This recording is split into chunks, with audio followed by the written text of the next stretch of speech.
पंजाबी में कहावत है, सास चंगी होवे या ते दीवार ते टंगी होवे। संगीता की शादी भी एक ऐसे ही घर में होती है जहां उसकी सास दीवार पर टंगी होती है। ससुर और पति शादी के पहले दिन उसे सास के फोटो के सामने ले जाते हैं, जहां ससुर जी कहते हैं, बेटा बेटा संगीता, ये तुम्हारी सास थी, बहुत नेक और भली, लेकिन थोड़ी गुस्सैल थी। गुस्सा आने पर सब तहस नहस कर देती थी, पर अब ये इस दुनिया में नहीं है।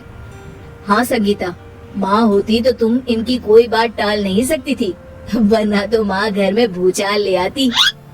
संगीता मन में खुश होती है कि अच्छा है कि ऐसी औरत अब इस घर में नहीं है, लेकिन दिखावे के लिए वो जैसे ही सास की फोटो के सामने हाथ जोड़कर खड़ी होती है, ये क्या? सास उसे देखकर मुस्कुराने लगी। संगीता आंखों को मलकर एक बार फिर से देखती है, लेकिन फिर सास के चेहरे का भाव, भंगिमा यानी एक्सप्रेशन बिल्कुल बदले होते हैं। वो अपने पति और ससुर को कहती है, माँ की तस्वीर तो स्माइल कर रही है। ना ना बेटी, ये कैसे संभव है? जरूर तुम्हें कोई गलती हुई होगी, ऐसा कैसे हो सकता है? लगता है तुम शादी की सारी फॉर्मेलिटी करते करते थक गई हो, तुम्हें आराम की जरूरत है संगीता। खैर, सारी संगीता की बात को इग्नोर कर कमरे में चले जाते हैं। वैसे सास की फोटो पर एक्सप्रेशन एक के बाद एक बदलते ही रहते हैं।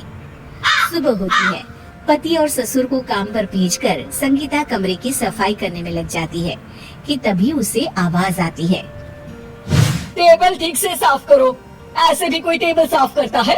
इससे अच्छा तो ये गंदा ही था। किसी औरत की आवाज सुन संगीता दंग रह जाती है और सोचने लगती है कि आवाज कहाँ से आई। आवाज को नजरअंदाज कर वो फिर से अपना काम करना शुरू करती है, लेकिन इस बार तो आवाज बिल्कुल उसके कान के पास से आती है।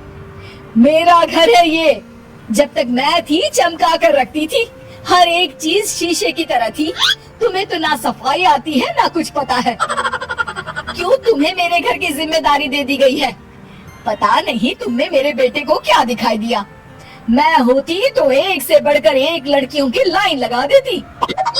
अब संगीता को समझने में देर नहीं लगी कि ये आवाज किसी और की नहीं बल्कि उसकी सास की है, जो दीवार पर टंगी है। वो उसके पास जाती है और कहती है, नमस्ते सासू माँ, मुझे तो कल ही लग रहा था कि दीवार में कुछ काला है।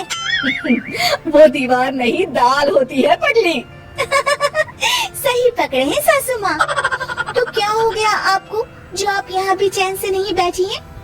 सुना मैंने आपका व्यवहार काफी गुस्से वाला था। चुप रहे तू, ज्यादा बकर बकर ना कर। घर का काम करना तो आता नहीं, आई है मुझसे बहस करने। हाँ देखिए सासू माँ, मैं आपसे साफ साफ कह देती हूँ, मुझसे पंगा लेने की कोशिश मत करिएगा। तभी पीछे से संगीता का पति आता है। अरे संगीता, किससे बात कर रही हो? कौन है वहाँ? संगीता की सास की फोटो फिर से पहले जैसी हो जाती है। आपकी माँ से कह रही थी कि मुझे काम करना आता।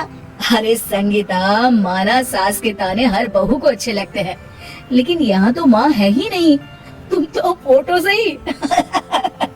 तुम भी लाजवाब हो संगीता। किसी को विश्वास नहीं होता कि संगीता अपनी मरी हुई सास की फोटो से बात करती है।